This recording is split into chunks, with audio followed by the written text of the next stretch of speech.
안녕하세요. 인터뷰 릴레이 칭찬. 오늘 칭찬 주인공은요, 국민의힘 윤재옥 의원이십니다. 안녕하세요. 안녕하십니까. 네, 저희가 서로 다른 당의 의원이 동료 의원을 칭찬해주면 저희가 대신 전해드리려고 오는데요. 오신 소감이 어떠신지요? 어쨌든 뭐 칭찬받는 것은 즐거운 일이죠. 네. 또 칭찬을 받은 만큼 또 더 잘해야 된다는 부담도 되고, 또 저도 좋은 칭찬거리가 있는 의원들을 찾는 데 노력해야 되겠다, 이런 생각을 하고 있습니다. 네, 자, 어떤 동료 의원께서 칭찬을 해주셨는지 궁금해하실 텐데요. 영상 먼저 보겠습니다.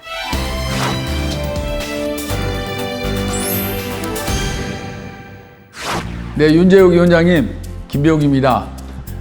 우리 위원장님은 전형적인 외유 내강형이라고 저는 생각하고 있습니다.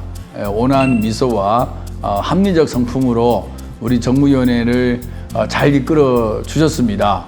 그리고 그 속에서 리더십이라는 게 어떤 것인가 옆에서도 많이 배웠습니다. 그 성품 그대로 이제 여당이 되었지 않습니까? 여당이 되었지만 그 성품 그대로 저희 야당 잘 품어주시고 잘 이끌어 주셔서 정말 대한민국 경제 발전에 이바지하는 그런 정무위원회를 잘 만들어 주시기를 부탁드리겠습니다. 네, 감사합니다. 김병욱 의원님, 이번 21대 전반기에 총행무진으로 활약을 많이 하셨습니다. 정무위원회 간사로서 여러 가지 법안 처리 과정에도 많은 수고를 하셨고, 또 지난 대선 과정에서 민주당 대선 후보의 그 핵심 참모로서 적극적이고 아주 의욕적인 선거 활동에 임해서 상대 당이지만 아주 좋은 평가를 받고 있는 것 같습니다. 앞으로 더 큰 정치할 수 있는 그런 좋은 정치인으로 자리를 굳건히 해 주실 것으로 믿습니다. 김병욱 의원님 응원합니다. 감사합니다. 인터뷰 릴레이 칭찬. 제21대 국회의원 국민의힘 윤재옥. 김병욱 의원이 합리적이고 온화한 성품으로 뛰어난 정치적 리더십을 발휘하는 윤재옥 의원을 칭찬합니다. 칭찬합니다. 감사합니다. 네.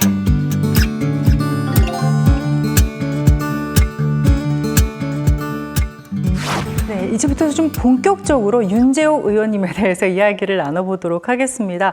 의원님, 이번 그 대선에서요, 선거대책본부 국민의힘 상황실장을 맡으셨다고 들었는데, 유난히 주변에서 들리는 이야기가 꼼꼼하시고, 뭐 굳은 일도 마다 않고 발로 뛰셨다는 말씀을 들었습니다. 뭐 좀 어떤 일들이 힘드셨고, 또 이런 주변의 이미지가 어떻게 느껴지시는지 궁금한데요. 저는 이제 21대 국회 의정 활동의 목표가 대선 승리에 기여하는 것, 이것이 제 첫 번째 목표였습니다. 마침 제가 이제 그 경찰 공직에 있었기 때문에 큰 조직에서 여러 가지 상황을 관리해 본 경험이 있습니다. 그래서 그 경험도 도움이 됐고, 또 그 과정에서 제가 솔선수범해야 되겠다고 생각해서 24시간 야전 침대를 놓고 아침 새벽부터 밤늦게까지 선거 상황을 모두 다 이렇게 처음부터 끝까지 잘 챙겼다고 생각을 하고 있습니다. 다시 이제 그 시점으로 돌아가도 그 역할을 제가 또 해야 한다면은 또 그렇게 했을 것이다, 이렇게 생각을 하고 있습니다. 네. 말씀해 주셨지만 최초로 경찰대학 출신의 국회의원이다라고 저희가 들었습니다. 경찰 공무원직을 내려놓고 정치를 하신 지가 벌써 10년이 넘었다고 들었는데요. 21대 국회가 벌써 3선의 중진 의원이십니다. 21대 국회 의원님께는 어떤 의미가 있고요? 어떤 국회입니까?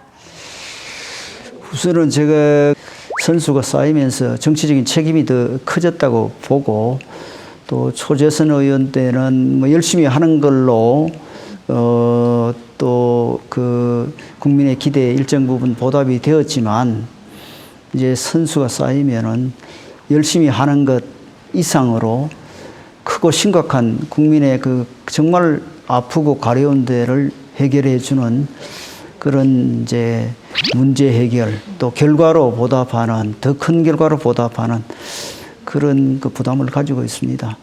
정말 일을 잘하시는 분이다라고 저희가 또 미루어 짐작할 수 있는 여러 가지 증거가 있는데요. 그 NGO 모니터단이 뽑은 우수 국정감사위원장에 또 선정이 되셨어요. 정말 열심히 일을 하시는 의원님이신데 좀 정무위원회 운영하면서 힘든 점은 없으셨습니까? 우리가 흔히 뭐 상생, 협치의 정치를 이야기를 하는데 결국 상생과 협치는 상대를 더 배려하는 것에서 출발한다고 생각을 합니다. 그래서 저는 정무위원장을 맡고 저하고 소속 정당에 다른 상대당의 입장에서 문제를 보려고 애를 썼습니다. 네. 우선은 제가 국정감사 기간 중에 민주당 의원님들과 전원과 식사를 했습니다. 자칫 지금 국회가 워낙 갈등이 심각하다 보니까 뭐 자기 당끼리만 식사하고 만남 자체를 꺼리고 하는 분위기마저도 있습니다. 그래서 우리 정무위원회는 그렇게 해서는 안 되겠다 생각해서 제가 민주당 의원님들하고 오히려 우리 당 의원님들은 제가 우리 당 간사께서 식사하시라 그러고 민주당 의원님들과 국정감사 기간 중에 계속 돌아가면서 식사를 하면서 서로 소통을 했습니다. 그런 것들이 상임위 운영에 조금 도움이 되지 않았나 이렇게 생각을 하고 있습니다. 자, 이번에는요, 지역구인 달서구 을에 대해서 얘기를 좀 해보려고 합니다. 말씀 이어가기 전에 저희가 지역구로 내려가서 영상을 받아왔거든요. 자, 어떤 말씀인지 들어보겠습니다.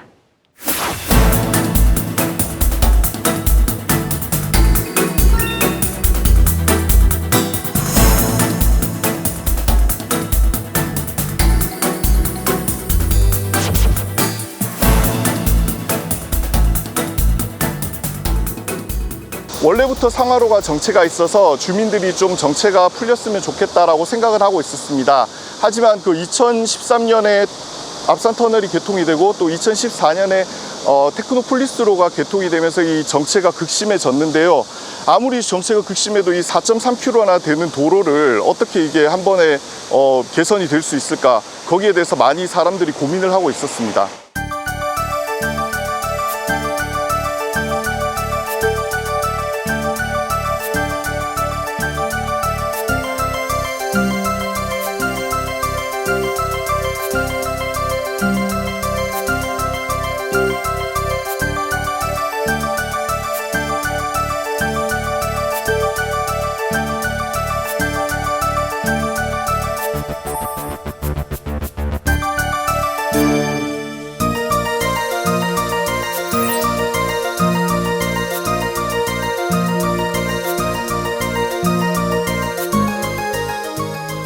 윤재옥 의원님은 항상 남의 말을 들으시려고 노력을 하시고 또 들으신 말은 항상 마음에 담으려고 노력하시는 분입니다. 또 말씀을 한번 하시면은 또 거기에 대해서 책임을 지려고 항상 노력하시는 분이시고요. 앞으로도 계속 지역을 위해서 애써주시기를 부탁드리겠습니다. 감사합니다.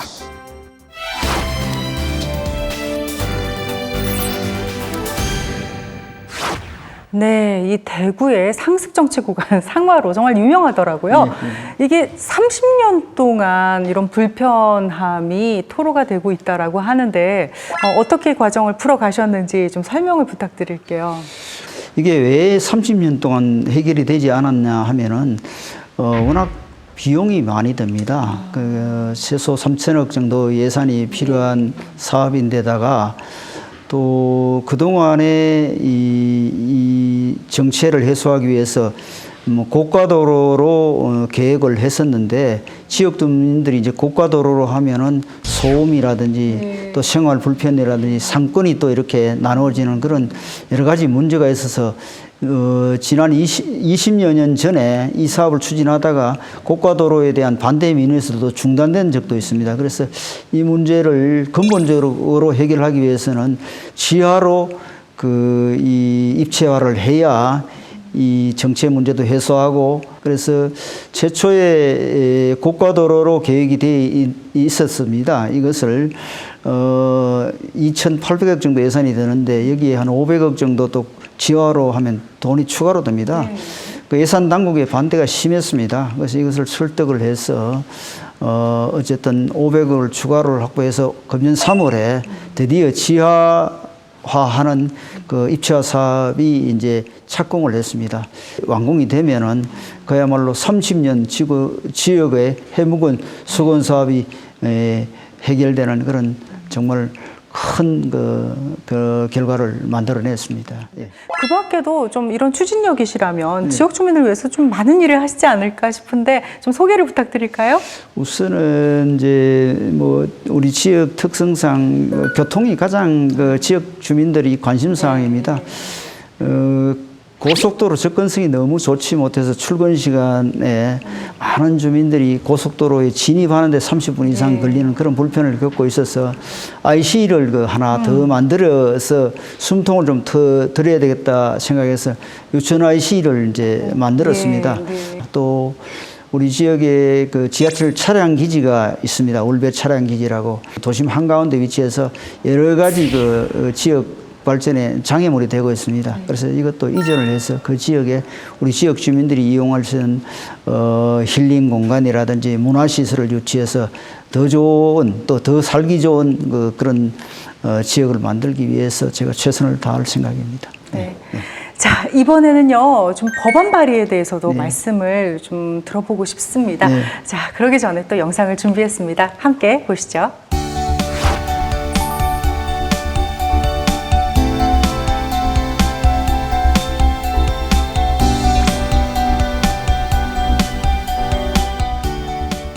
(91년부터) 지금까지 페놀 사고, 과불화물 사고 등 40여 차례의 수질 오염 사고로 인하여 전국 최고의 물 스트레스를 받는 지역입니다. 그래서 물 관리와 물의 중요성을 누구보다 잘 알고 있는 대구 시민으로서 물 산업이 중요한 산업으로 인식되고 있습니다.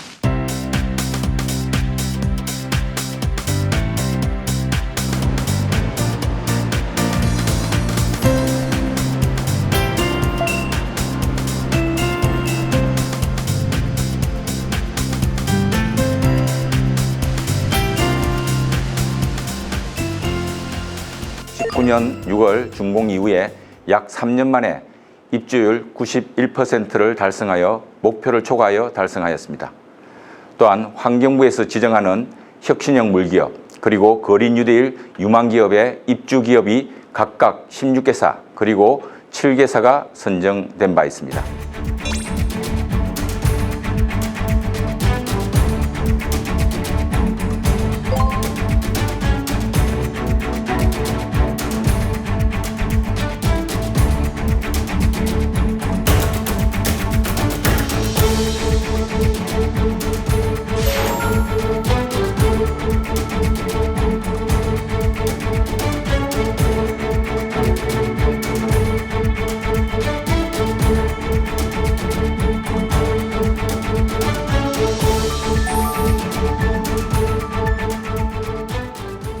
물은 우리 삶의 기본 요소입니다.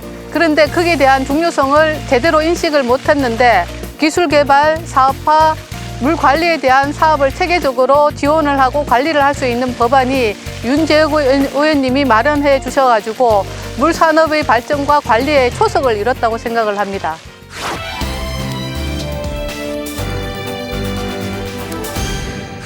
대구의 선도 산업이다라고까지 들었습니다. 물 산업이요. 예전에는 뭐 섬유, 대구 하면은 연상되는 여러 가지가 있었는데 어떤 법안을 발의하신 건지 좀 상세하게 말씀 부탁드립니다. 2015년부터 이 물산업 클러스터를 조성을 했는데 이 물산업 클러스터에 대한 근거법이 없어서 정부 예산이 이제 2018년도부터 중단이 될 위기에 처했습니다.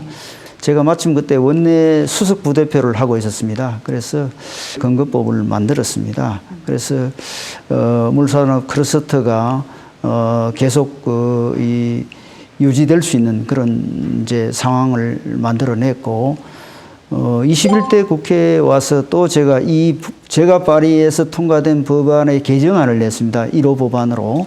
이제 우리가 물산업과 관련된 전문 인력이 부족합니다. 그래서 전문 인력을 국가나 지방자치단체에서 양성할 수 있는 기관을 지정을 하고 또 이 양성기관에 지원할 수 있는 근거를 만들었습니다. 또 물기술인정원에 그 사업 범위를 물관리 서비스를 포함해서 물관리 서비스 일체의 과정이 이 통합적으로 관리될 수 있는 그런 근거를 만들었고 각종 그 클러스터에서 나오는 폐수를 실증 실험을 할 수 있도록 하는 조치를 이 법안 내용에 담았습니다. 그래서 물산업 클러스터에 입주해 있는 기업들이 이제 드디어 이제 제대로 일할 수 있는 그런 그 기반을 마련했다고 저한테 많은 이 고마움을 표시하고 있습니다.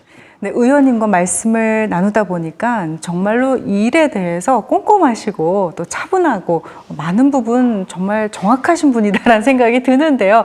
21대 국회 목표하시는 게 있다면 어떤 게 있으십니까?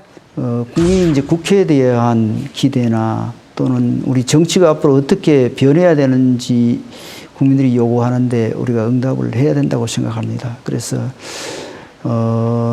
이제 삼선 의원으로서 기본적인 법안 발의라든지 열심히 출석해서 성실하게 의정 활동하는 것을 넘어서 우리 정치가 국민의 사랑을 받는 그런 그 정치로 바뀔 수 있도록 하는데 민주당 의원들과 같이 머리를 맞대고 노력함으로써 다음 22대 국회에서는 지금보다는 대한민국 정치가, 대한민국 국회가 더 나아졌다는 평가를 받을 수 있도록 하는데 제가 관심을 가질 생각을 가지고 있습니다. 예. 네.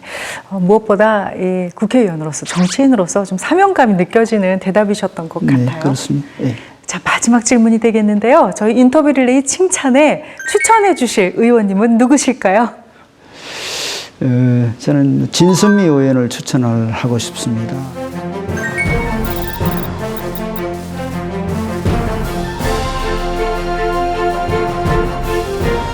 진선미 의원 안녕하십니까?